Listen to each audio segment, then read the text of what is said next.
বারবার আমাদের সাথে আপনারা অবিচার করবেন না। মানে আমাদের অপরাধটা কই যে আমরা ক্রিকেটের ভালোবাসি, ক্রিকেটের পছন্দ করি, এটাই কি আমাদের অপরাধ? যে আমরা দিনের পর দিন আপনাদের সাথে হচ্ছে কি, আপনাদের সাথে আমরা সাপোর্ট দিয়ে গেছি, আপনাদের পাশে ছিলাম, আপনাদের সাথে ছিলাম, আঠার মতো লাইগা ছিলাম।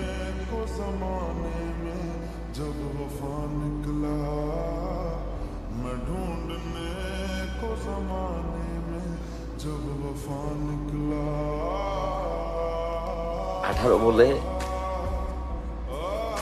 বলে 20টা রান আমরা নিতে পারি নাই। মানে এই ম্যাচটা পর্যন্ত আমাদেরকে হারতে হয়েছে। আমাদের টপ অর্ডার, আমাদের মিডল অর্ডার, প্রত্যেকটা ব্যাটসম্যান, মানে এরা দিন শেষে এদের ভিতর ন্যূনতম কোনো দায়িত্ববোধ নাই, এদের ভিতরে কোনো সেন্স নাই, এদের কোনো ক্রিকেটীয় সেন্স নাই। এরা ম্যাচের মোমেন্ট বুঝে না যে কোন মোমেন্টে তারা কোন স্টাইলে ব্যাটিং করতে হবে। সাকিব আল হাসান দীর্ঘদিন আপনি টিমরে সার্ভিস দিয়ে গেছেন, দেশের সার্ভিস দিয়ে গেছেন, কিন্তু এই টাইমে আইসা লাস্ট শ্রীলঙ্কার সাথে এবং সাউথ আফ্রিকার সাথে যে ম্যাচটা আপনি খেলছেন, মানে আপনার কি উচিত ছিল? আপনার কি আরেকটু দায়িত্ব নিয়ে খেলা উচিত ছিল না আপনার?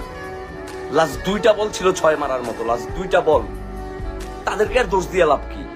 মাহমুদুল্লাহ রিয়াদ আর তাহিদ হৃদয় মিলে পুরো ম্যাচটারে টাইনা নিয়ে আসছে আপনাদের ইজ্জতটা বাঁচানোর জন্য, কিন্তু তাদের তো আপনার ইজ্জত বাঁচানোর জন্য প্রত্যেকবার তাদের দায় না। শ্রীলঙ্কার সাথে ম্যাচটা তাহিদ হৃদয়ের, মাহমুদুল্লাহ রিয়াদ ম্যাচটারে জিতাইছে। তাহিদ হৃদয়ের 3টা 6 পুরো ম্যাচের মোমেন্ট ঘুরাই দিচ্ছে, মাহমুদুল্লাহ রিয়াদ এসে ফিনিশ করছে। কিন্তু আজকের ম্যাচটারে ফিনিশ করছে সাকিব আল হাসান আর হচ্ছে লর্ড শান্ত।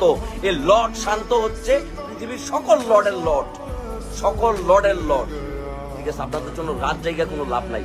এই যে যুক্তরাষ্ট্রের মাঠে, নিউ ইয়র্কের মাঠে এতগুলা অডিয়েন্স ছিল, যারা একটা সিঙ্গেল রান নিলে এতটা চিল্লাফাল্লা করতেছিল, এতটা ক্রাউড করতেছিল, এতটা চিয়ার্স করতেছিল, এতটা চিয়ার আপ করে আপনাদেরকে জাগায় রাখতেছিল, ওই মানুষগুলোর সাথে আপনারা প্রতারণা করছেন।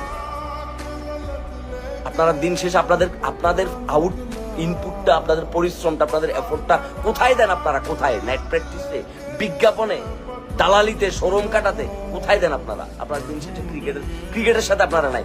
মায়ের দোয়া তো দূরের কথা, আপনারা আসলে কোনো দোয়ার যোগ্য না, আপনারা অভিশাপের যোগ্য। কারণ আপনারা আমাদের সাথে যে প্রতারণা করছেন, আপনারা 18 বলে 20টা রান আপনারা এই ম্যাচে বার করতে পারেন নাই। নাজমুল হোসেন শান্ত আর সাকিব আল হাসান এমন টাইমে আউট হয়েছে, আউট হয়ে পুরো ম্যাচটারে কি তারা ডিফিকাল্ট করে ফেলছে। 11 থেকে 15 নাম্বার ওভারে ম্যাচটা ঘুরাইয়া দাঁড় করাইছে এই তাহিদ হৃদয় আর মাহমুদুল্লাহ রিয়াদ নিজেও বিশ্বাস করতে পারে নাই যে মানে সে যে ফুল টাচ বলে যেটা মারছে, ওই বলটা কি আসলে ক্যাচ হয়ে যাবে, সেটা নিজেও ট্রাস্ট করে নাই। সেটা মানে সে যখন আউট হয়েছে তার ফেসের রিয়েকশনটা দেখতেছিলাম, তার ফেসের রিয়েকশন। খেলার মাঝখানে একটা টাইমে দেখেছি কি, মানে যখন আর বলে মনে 11 রান না কত রান দরকার, মানে ওই টাইমে হচ্ছে কি সাকিব আল হাসান দাঁত কেলায় হাসতেছিল। মানে আপনাদের লজ্জা করে না? একটা সহজ ম্যাচটা তো কঠিন আপনারা করছেনই, কঠিন করেও ম্যাচটারে আপনারা জিততে পারেন নাই। দিন শেষে কি লাভ হইলো? জাকির আলী অনেক রিপ্লেসমেন্টে আনলো, কি লাভ হইলো? সৌম্য সরকারের বসায়ও তো কোনো লাভ হইলো না। আর তার উপরে মানে আম্পায়ারের বেশ কিছু